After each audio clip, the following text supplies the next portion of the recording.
Hello friends, welcome to my channel Tesla NCERT physics classes. आज हम पढ़ने वाले हैं क्लास 12 के चैप्टर नंबर 1 विद्युत आवेश तथा क्षेत्र के बारे में। जैसा कि हम सभी जानते हैं, विज्ञान जो है वो प्रकृति के क्रमबद्ध अध्ययन अर्थात प्रकृति में होने वाली घटनाओं के बारे में जानना कि वो किस प्रकार घटित हो रही है, उसे ही विज्ञान कहते हैं। ठीक उसी प्रकार भौतिक विज्ञान प्रकृति में होने वाली भौतिक घटनाओं के पीछे जो भी उनका कारण है उनके बारे में जानना ही भौतिक विज्ञान कहलाता है। इसी प्रकार जो विद्युत आवेश जो कि बहुत सी घटनाओं से संबंधित है, जहां से हमें इसके बारे में ज्ञात हुआ है, जैसे कि इससे संबंधित घटनाएं बादलों से बिजली का चमकना तथा किसी कंप्यूटर स्क्रीन के पास हाथ ले जाने पर एक विशेष प्रकार की घटना का अनुभव होना, इन सभी घटनाओं के पीछे जुड़े कारणों के बारे में अध्ययन करने पर पता लगा कि इनके पीछे का जो कारण है वो है विद्युत आवेश। तो इस प्रकार इसको परिभाषित किया गया है, जैसा कि सामने लिखा है, विद्युत आवेश किसी भी वस्तु का वह गुण है जिसके कारण वह किसी अन्य वस्तु को आकर्षित या प्रतिकर्षित करती है जो कि आवेशित हो। ठीक है, तो इसके पीछे के इस कारण को जानने के लिए एक ग्रीक वैज्ञानिक थेल्स ने बहुत से एक्सपेरिमेंट किए कि ऐसी घटनाएं क्यों हो रही है। तो उन्होंने पाया जब किन्हीं दो वस्तुओं को आपस में घर्षित किया तो उनमें समान प्रकार की वस्तुओं में आकर्षण पाया, समान प्रकार की वस्तुओं में प्रतिकर्षण पाया गया। अलग अलग प्रकृति की वस्तुओं के अंदर कईयों में आकर्षण पाया गया। तो उनके पीछे का कारण के आधार पर जब उन्होंने ज्ञात किया कि आवेश जो है दो प्रकार के होते हैं, तो पहला है धनावेश और दूसरा है ऋणावेश। धनावेश जो है उसमें इलेक्ट्रॉनों की कमी होती है, या ऐसी वस्तुएं जो धनावेश आपके इलेक्ट्रॉनों का त्याग करती हैं उसे धनावेश, या वे वस्तुएं धनावेशित हो जाती हैं। इसी प्रकार ऐसी वस्तुएं जिनमें इलेक्ट्रॉनों की अधिकता होती है या जिनके अंदर जो वस्तुएं इलेक्ट्रॉन आपके ग्रहण करती हैं उन पर आवेश ऋणावेश होता है, या ऐसी वस्तुएं ऋणावेशित हो जाती हैं। तो इनके बारे में जानने के लिए हम पढ़ते हैं आवेश उत्पन्न करने की विधियां, कि आवेश दो प्रकार के कैसे होते हैं, ये दो प्रकार के किस प्रकार हैं, या आवेश ऐसा गुणधर्म किस प्रकार बना। तो देखिए, आवेश उत्पन्न करने की पहली जो विधि है वो है घर्षण द्वारा आवेशन। ठीक है, तो देखिए सामने जिस प्रकार यहाँ पर दिखाया गया है कि किसी एक रोड को जब एक कपड़े के साथ घर्षित किया जाता है तो उसमें क्या होता है, घर्षण की प्रक्रिया में, जैसा कि हम सर्दियों में देखते हैं कि आपके सर्दियों में जो हमें सर्दी लगती है, जब दोनों हाथों को आपस में घर्षित किया जाता है तो हमें वहां पर कुछ उष्मा का एहसास होने से हमारे हाथ जो है उसमें गर्मी का एहसास होता है।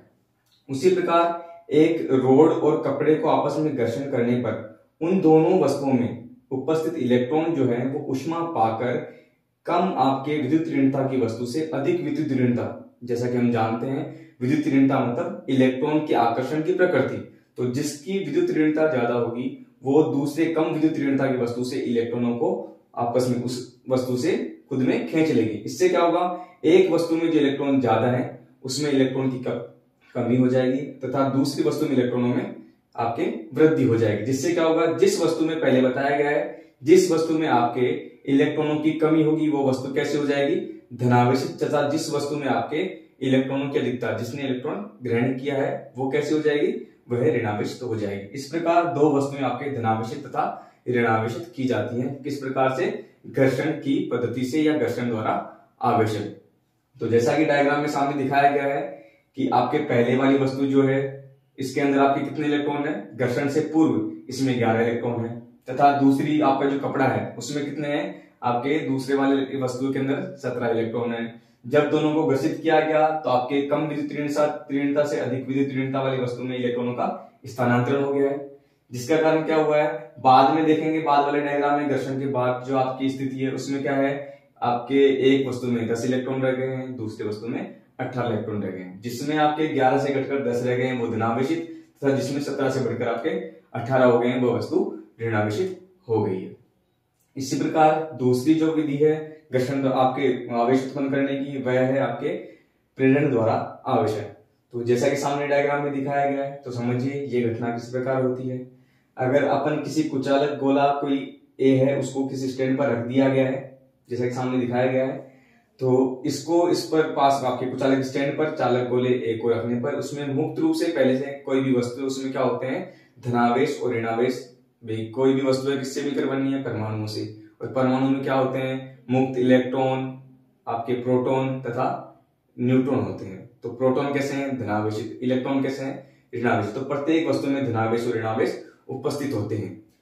तो जैसे ही अपन किसी उस उदासीन गोले के पास में जैसे ही हम क्या लाएंगे, एक चालक छड़ लाते हैं, तो उस छड़ से क्या होता है, उस छड़ को पास लाने पर उस छड़ के आपके छड़ के अंदर धनावेश से उस चालक गोले में उपस्थित धनावेश के मध्य क्या होता है, प्रतिकर्षण। समान आपके आवेश जो है उनमें क्या होता है, समान आवेशों में प्रतिकर्षण होता है और असमान आवेशों में आकर्षण। तो धनावेशित छड़ है और इसमें उपस्थित धनावेश जो है उनमें प्रतिकर्षण होगा, और चालक गोले में जो मुक्त रूप से इलेक्ट्रॉन है या ऋणावेश है उनमें क्या होगा, आकर्षण होगा। जिससे क्या होगा, चालक गोले में मुक्त रूप से उपस्थित ऋणावेश आकर्षण से छड़ की ओर तथा धनावेश प्रतिकर्षण के कारण दूसरी ओर चले जाएंगे। इसके बाद चालक गोले एक की सतह को किससे संपर्कित कर दिया है, जमीन से जोड़ दिया गया है, जिसे क्या बोलेंगे, भू संपर्कित करना। तो जब इसे जमीन से जोड़ा गया है तो जो प्रतिकर्षित धनावेश थे, पहले कुछ भी भू संपर्क नहीं था, तो उन प्रतिकर्षित धनावेशों को जाने के लिए कोई रास्ता नहीं था। लेकिन जैसे ही इसको भू संपर्कित किया गया है तो क्या हुआ है, उन प्रतिकर्षित धनावेशों को जाने के लिए बाहर क्या मिल गया है, रास्ता मिल गया है। तो धनावेश प्रतिकर्षण कहां चले जाएंगे, जमीन में चले जाएंगे। तथा चालक गोले पर क्या शेष रह जाएगा आकर्षण के कारण, भाई किसी का क्वेश्चन हो कि ऋणावेश क्यों नहीं चले गए हैं, क्योंकि ऋणावेश को किसने पकड़ रखा है, छड़ के धनावेशों ने उसको आकर्षित कर रखा है, इसलिए वो जमीन में नहीं गए हैं।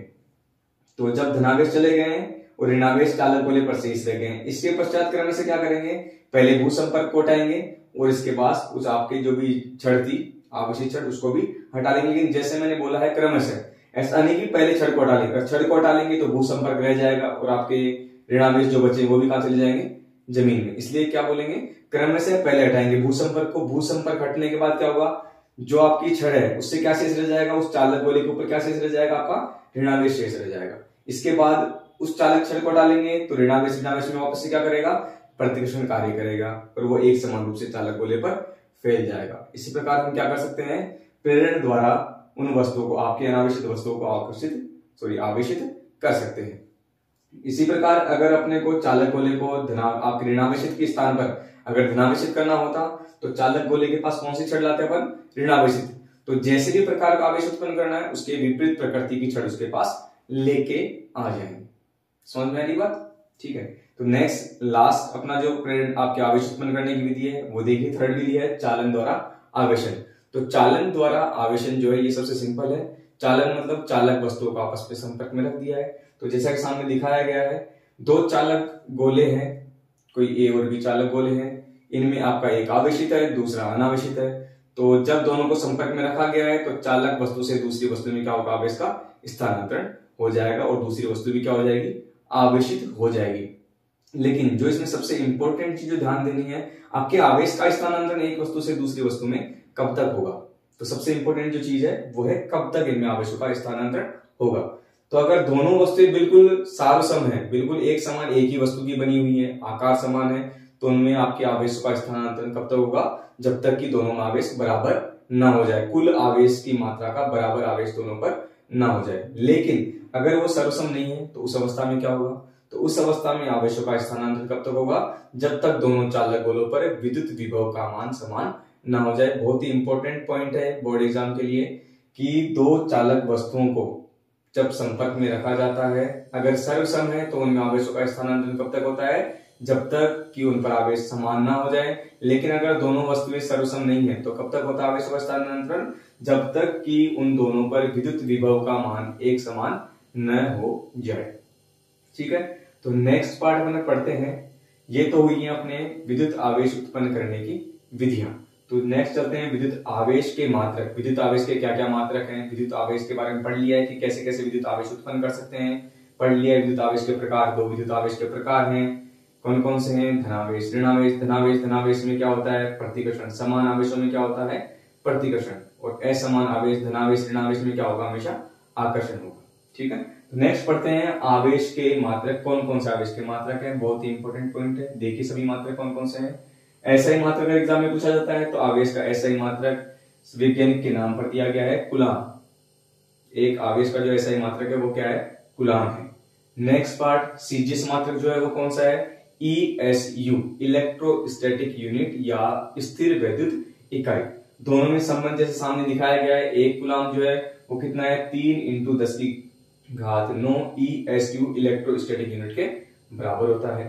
ठीक है, और सबसे बड़ा जो मात्रक है या सबसे छोटा मात्रक जैसे सामने लिखा है, तो आवेश का सबसे छोटा मात्रक जो है वो फ्रैंकलिन होता है। आवेश का सबसे बड़ा मात्रक जो है वो कौन सा है, आवेश का सबसे बड़ा मात्रक जो है वो फेराडे है। एक फेराडे में एग्जाम में पूछा जा सकता है कितने गुलाम होते हैं, तो 96,500 गुलाम एक फेराडे में होते हैं। ठीक है, और एक फ्रैंकलिन आपकी एक ईएसयू, एक इलेक्ट्रोस्टैटिक यूनिट या सीजीएस पद्धति की जो मात्रक है उसके बराबर होती है। तो इन सभी मात्रकों को आपको ध्यान रखना है। और सबसे इंपॉर्टेंट जो न्यूमेरिकल में अपने काम में आने वाला है, एक इलेक्ट्रॉन पर कितना आवेश होता है, जैसा लिखा है सामने, एक इलेक्ट्रॉन पर कितना आवेश होता है, 1.6 × 10⁻⁻19 गुलाम। जो आपको प्रत्येक न्यूमेरिकल के लिए आगे के लिए ध्यान रखना है, सभी चैप्टरों के लिए, इसे कभी भी ना भूले ना, हर आपके न्यूमेरिकल में काम में आएगा। तो नेक्स्ट पार्ट पे चलते हैं, ये सभी हो गया आवेश के मात्रक। तो नेक्स्ट पार्ट है अपना स्वर्ण पत्र विद्युत दर्शी। तो जैसा कि सामने डायग्राम में दिखाया गया है नीचे, स्वर्ण पत्र विद्युत दर्शी जो है ये क्या है, किसी भी वस्तु पर आवेश को पहचानने की कि वह वस्तु आवेशित है या अनावेशित है।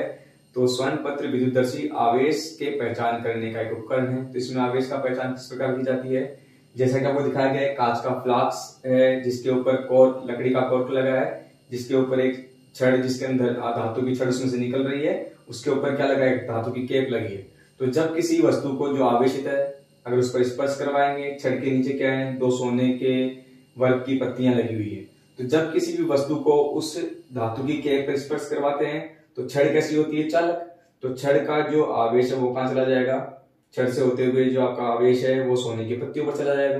अब आवेश तो अगर वस्तु पर धनावेश है तो धनावेश जाएगा, ऋणावेश तो नीचे का जाएगा, ऋणावेश चला जाएगा। इस प्रकार दोनों सोने की जो पत्तियां उन पर समान प्रकृति का आवेश होगा। समान प्रकृति के आवेशों में पहले ही बताया गया है कि क्या होगा, उनमें प्रतिकर्षण होगा। समान प्रकृति में क्या होता है, प्रतिकर्षण। तो जो सोने की दोनों पत्तियां हैं, प्रतिकर्षण का उनके बीच मध्य में क्या हो जाएगा, विक्षेप उत्पन्न है, क्योंकि दोनों में क्या है, प्रतिकर्षण। अगर विक्षेप की मात्रा ज्यादा होगी तो वह वस्तु क्या होगी, उस पर बहुत ज्यादा आवेश होगा। अगर विक्षेप बहुत कम होगा तो आवेश क्या होगा, कम मात्रा में होगा। अगर आपके स्पर्श करवाई गई वस्तु अनावेशित है तो यहाँ पर कोई आवेश नहीं आएगा, तो यहाँ पर कोई भी विक्षेप नहीं होगा। इस प्रकार क्या होता है, स्वर्ण पत्र विद्युतदर्शी द्वारा किसी भी वस्तु के आवेशित होने या अनावेशित होने के बारे में पता लगाया जाता है। स्पर्श उसको धातु की छड़ जो ऊपर है, धातु की पट्टी है, उस पर स्पर्श करवाकर। ठीक है, तो नेक्स्ट पार्ट में पढ़ते हैं आवेश के गुणधर्म। आवेश के मूलभूत रूप से 3 गुणधर्म जो अपन पढ़ने वाले हैं। तो पहला गुणधर्म जो है वो सामने लिखा है, आवेश की योज्यता का नियम। इस नियम के अनुसार क्या है कि किस प्रकार किसी वस्तु पर आवेशों का योग किस प्रकार दिया जाता है। तो आवेश एक अदिश राशि है। अदिश राशि का मतलब सभी हम जानते हैं जिसमें दिशाओं की आवश्यकता नहीं होती है। योग के लिए सदिश नियम का अपने को कोई उपयोग नहीं करना होता है। तो आवेश एक अदिश राशि है और इसी प्रकार अदिश राशि का मतलब सीधा वहां पर योग अपन कर सकते हैं। तो लिखा है सामने, सिंपल से याद रखना है, किसी भी वस्तु पर उपस्थित कुल आवेश उसमें उपस्थित सभी आवेशों का चिन्ह के साथ, बीजगणितीय योग का मतलब होता है चिन्ह के साथ योग करना। तो जैसे सामने लिखा है Q1 - Q2 Q3, इस तरह के बहुत से आपके आवेश है Q1 तक। अगर ऐसे आवेश किसी वस्तु पर उपस्थित है तो कुल आवेश इस प्रकार दिया जाएगा, कैपिटल Q बराबर जो भी उनके चिन्ह के साथ में उनको इस प्रकार जोड़ देंगे। इस प्रकार उस वस्तु पर कुल आवेश, ये आवेश की योज्यता के नियम से दिया जाता है। नेक्स्ट पार्ट है आवेश संरक्षण का नियम। जैसा कि हम क्लास 11th में पढ़ चुके हैं कि आवेश संरक्षण किस प्रकार से, ऊर्जा संरक्षण। ऊर्जा संरक्षण क्या होता है कि ऊर्जा को ना तो उत्पन्न किया जा सकता है ना ही नष्ट किया जा सकता है, केवल एक रूप से दूसरे रूप में रूपांतरित करते हैं। उसी प्रकार से यहाँ पर रूप नहीं, केवल आपके आवेशों का स्थानांतरण होता है। यहाँ पर जैसा हमने पढ़ा है, घर्षण की विधि में पढ़ा था कि इधर से इधर आवेश चला गया, इलेक्ट्रॉन यहाँ से यहाँ चला गया है। तो उसी प्रकार से क्या होगा कि आवेश की जो संरक्षण नियम है वो किस प्रकार दिया जाएगा, आवेश एक संरक्षित राशि है, इसे ना तो उत्पन्न किया जा सकता है ना ही नष्ट किया जा सकता है, केवल एक वस्तु से दूसरे वस्तु में स्थानांतरित, रूपांतरित नहीं स्थानांतरित किया जा सकता है। ठीक है, जैसा कि हमने घर्षण द्वारा एग्जाम्पल में पढ़ा था, पहले कितने थे, पहले एक वस्तु पर 11 इलेक्ट्रॉन थे, दूसरी वस्तु पर 17, कुल मिलाकर 28 इलेक्ट्रॉन थे। और बाद में घर्षण के बाद क्या हो गए थे, पहली वस्तु पर 11 हो गए थे, सॉरी 10 हो गए थे, दूसरे पे 18 हो गए, तो कुल मिला के बाद में 28 आपके इलेक्ट्रॉन थे। तो पहले भी 28 इलेक्ट्रॉन थे, बाद में भी 28 इलेक्ट्रॉन थे। तो इस प्रकार से आवेश एक संरक्षित राशि है। आवेश को ना तो उत्पन्न कर सकते हैं ना ही नष्ट, केवल एक वस्तु से दूसरी वस्तु में रूपांतरित किया जा सकता है, सॉरी स्थानांतरित किया जा सकता है। तो तीसरा पार्ट अपना जो है वो है आवेश संरक्षण पढ़ लिया है, और पहला अपने पढ़ा था आवेश योज्यता का नियम। तो तीसरा अपने पास इम्पोर्टेंट विधि है आवेश का क्वांटीकरण। तो ये क्वांटीकरण शब्द जो है दो शब्दों से मिलकर बना है। क्वांटीकृत मतलब क्वांटा द्वारा क्या हुआ, क्वांटा का मतलब होता है इलेक्ट्रॉन। तो इसका मतलब किसी भी वस्तु में वह आवेशित जब होती है वो किसके द्वारा होती है, आपके क्वांटा या इलेक्ट्रॉन के द्वारा वह होती है। ठीक है, इसका मतलब किसी भी एक वस्तु से दूसरी वस्तु में जो इलेक्ट्रॉनों का स्थानांतरण है वो किसके रूप में होगा, आपके इलेक्ट्रॉन या क्वांटा के रूप में होगा, जिसे क्या बोलते हैं आवेश क्वांटीकरण का नियम। किस प्रकार से कि एक वस्तु से दूसरी वस्तु में आवेश का स्थानांतरण आवेश की सूक्ष्म इकाई इलेक्ट्रॉन या क्वांटा के पूर्ण गुणज, इससे कम संभव नहीं है। आपके न्यूनतम जो संभव आपका आवेश का स्थानांतरण कितना होगा, एक इलेक्ट्रॉन या क्वांटा के बराबर, तो उसके पूर्ण गुणज के रूप में। पूर्ण गुणज मतलब पूरा पूरा, टुकड़ों में नहीं, आधा आपके इलेक्ट्रॉन नहीं जाएगा। आवेश आपका जो होगा वो इलेक्ट्रॉन के पूर्ण गुणज के रूप में जाएगा, जिसके आधार पर एक फॉर्मूला दिया गया है, जिस पर एग्जाम में बहुत से न्यूमेरिकल आपके पूछे गए हैं। तो फॉर्मूला है Q, कैपिटल Q, जिसका मतलब है वस्तु पर आवेश बराबर N का मतलब इलेक्ट्रॉनों की संख्या, E जो है वो वहां पर है इलेक्ट्रॉन पर आवेश, जो कितना होता है 1.6 × 10⁻⁻19 कूलम। तो एग्जाम में यहाँ पर प्रश्न पूछे जा सकते हैं। आपके प्रश्न पूछने के बाद क्वेश्चन में कई बार वस्तु पर प्रकृति, वस्तु की प्रकृति कैसी होगी ये भी पूछा जाता है। प्रकृति किस पर निर्भर करेगी, प्रकृति निर्भर करेगी आपके वस्तु ने इलेक्ट्रॉन त्यागे हैं या ग्रहण किए। अगर वस्तु ने इलेक्ट्रॉन त्यागे हैं तो वस्तु पर प्रकृति कैसी होगी, धनावेशित वस्तु की प्रकृति होगी। अगर वस्तु ने इलेक्ट्रॉन ग्रहण किए हैं तो वस्तु की प्रकृति कैसी होगी, आपकी वहां पर ऋणावेशित होगी। तो जैसा कि हम सिंपल सोच भी सकते हैं याद रखने के लिए कि अगर मान लो इलेक्ट्रॉन को अपन धन मानते हैं तो धन कौन व्यक्ति दे सकता है किसी को उधार, धनवान व्यक्ति। तो अगर कोई इलेक्ट्रॉन को धन माना है, इलेक्ट्रॉन कौन देगा, जो धनावेशित होगा। तो जिसमें इलेक्ट्रॉन जिसने दिए हैं वो कैसा होगा, धनावेशित। और पैसे या इलेक्ट्रॉन कौन लेता है, पैसे कौन लेता है, वो क्या हो जाता है, ऋणी। तो जो भी इलेक्ट्रॉन ग्रहण करेगा उस पर कैसा आवेश होगा, हमेशा ऋणावेशित वहां पर आवेश होगा। तो इसको समझने के न्यूमेरिकल लेते हैं। तो जैसे सामने एक दिखाया गया न्यूमेरिकल, अगर किसी एक वस्तु ने 5 इलेक्ट्रॉन त्याग दिए हैं तो उस वस्तु पर कुल कितना आवेश होगा तथा वस्तु पर प्रकृति या वस्तु की प्रकृति कैसी होगी। ठीक है, तो देखिए इसको समझने के लिए मैं लिख देता हूं सामने, किस प्रकार इसको सोल्व करेंगे। तो जैसा हमने फॉर्मूला पढ़ा है Q = NE, ये फॉर्मूला था। जैसा कि दिया गया है प्रश्न में, दिया क्या है, N बराबर इलेक्ट्रॉनों की संख्या कितनी दी है, 5 इलेक्ट्रॉन वस्तु ने त्याग दिए हैं। इलेक्ट्रॉन का मतलब पता है, इलेक्ट्रॉन का मतलब है एक इलेक्ट्रॉन पर आवेश 1.6 × 10⁻⁻19। तो ऊपर दिए गए जो भी फॉर्मूला है इसको मान रख देते हैं, N का मतलब 5 है और ये है 1.6 × 10⁻⁻19 कूलम।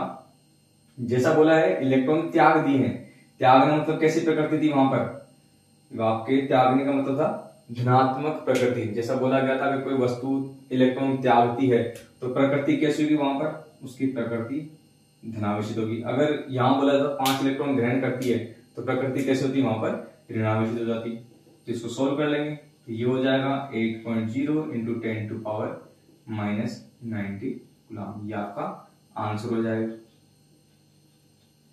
ठीक है, इसी प्रकार आपसे बहुत सी चीजें यहाँ पर अननोन 2 चीजें हैं, N और Q। E का मान तो आपको पता है। तो कई बार आपसे आवेश पूछा जाएगा, कई बार इलेक्ट्रॉन की संख्या पूछी जाएगी। ऐसा भी क्वेश्चन दिया जा सकता है कि किसी वस्तु पर आवेश का मान इतना है तो बताओ उस वस्तु ने कितने इलेक्ट्रॉन ग्रहण किए हैं या कितने इलेक्ट्रॉन त्यागे हैं। अगर नेगेटिव आवेश दिए गया है तो कितने इलेक्ट्रॉन ग्रहण किए हैं। अगर आवेश धनात्मक दिया गया है तो क्या होगा, वहां पर इतने इलेक्ट्रॉन आपके ग्रहण किए गए होंगे। अगर ऋणावेशित है तो ग्रहण किए हैं, धनावेशित तो वहां पर इलेक्ट्रॉन त्याग दिए। ठीक है, तो ये हो गया अपने पास आवेश के गुणधर्म। तो लास्ट टॉपिक आज का पढ़ते हैं कूलॉम का नियम। ठीक है, कूलॉम में गुरुत्वाकर्षण में भी पढ़ा होगा कि किन्हीं 2 वस्तुओं के मध्य लगने वाला गुरुत्वाकर्षण बल द्रव्यमान के गुणनफल के समानुपाती होता है, उनके मध्य दूरी के वर्ग के व्युत्क्रमानुपाती होता है। उसी प्रकार कूलॉम का जो नियम है वो किसके लिए, आवेशों के लिए। आवेश हमने पढ़ लिया है कि आवेश के गुणधर्म भी पढ़ लिया, आवेश के क्या क्या गुणधर्म है। आवेश के बारे में पढ़ लिया, आवेश के प्रकार पढ़ लिए। तो परस्पर आवेशों में अन्योन्य कौन सी क्रियाएं होती है, तो पहला अपन पढ़ रहे हैं कूलाम का नियम, कि वहां पर आपके कौन कौन से जो है घटनाएं होती है। तो पहला अपन पढ़ रहे हैं कूलाम का नियम। तो सामने जैसा लिखा गया है, दिखाया गया सामने, कूलाम का नियम जो है इसके अनुसार क्या है, किन्हीं दो बिंदु आवेशों के मध्य लगने वाला विद्युत बल, कूलाम जो है आवेश के लिए, आवेश क्या होते हैं, आवेश से क्या उत्पन्न होता है, विद्युत, तो बल कैसा होगा, विद्युत बल। तो दो बिंदु आवेशों के मध्य लगने वाला विद्युत बल उन आवेशों के गुणनफल के समानुपाती, उनके मध्य दूरी जो r है उनके वर्ग के व्युत्क्रमानुपाती होगा। तो जैसे नीचे दिखाया गया है, जो लगने वाला बल F है वो समानुपाती होगा Q1 इंटू Q2 के, और F समानुपाती होगा 1/r² के। तो संयुक्त रूप से F जो होगा वो क्या बन जाएगा, F समानुपाती Q1 Q2 में r²। समानुपाती का चिन्ह हटा के क्या लगाते हैं, समानुपाती नियतांक, जो यहाँ पर क्या है K क्या है, समानुपाती नियतांक, जिसका मान कितना है 9 इंटू 10⁹ न्यूटन मीटर स्क्वायर प्रति कूलाम स्क्वायर, जो इसका मान है। तो इससे संबंधित न्यूमेरिकल अपन करेंगे नेक्स्ट लेक्चर में, इससे संबंधित आपको न्यूमेरिकल बताए जाएंगे और नेक्स्ट आपका चैप्टर के टॉपिक है वो कवर किए जाएंगे। तो अगर टॉपिक समझ में आया हो, अच्छा लगा हो, तो लाइक एंड सब्सक्राइब करें और शेयर भी करें, ताकि और भी जो है हेल्प हो सके, और आगे आपको लेक्चर हर चैप्टर से संबंधित आपको जो भी दिक्कत है, और किसी को कुछ प्रॉब्लम हो तो आप नीचे कमेंट बॉक्स में आप टाइप भी कर सकते हैं, उसका आंसर आपको वहां दिया जाएगा। और किसी को अगर नोट्स मेरे सामने लिखे हुए बता रहे हैं, किसी को नोट्स लिखने तो लिख भी सकते हैं। अगर आपको नोट्स चाहिए हो तो टेलीग्राम पर नीचे लिंक में टेलीग्राम चैनल जो है उसका लिंक दिया गया है, तो वहां पर आप सब्सक्राइब करके, और चैप्टर 1 जैसे ही कंप्लीट होगा आपको वहां पर नोट्स दिए जाएंगे।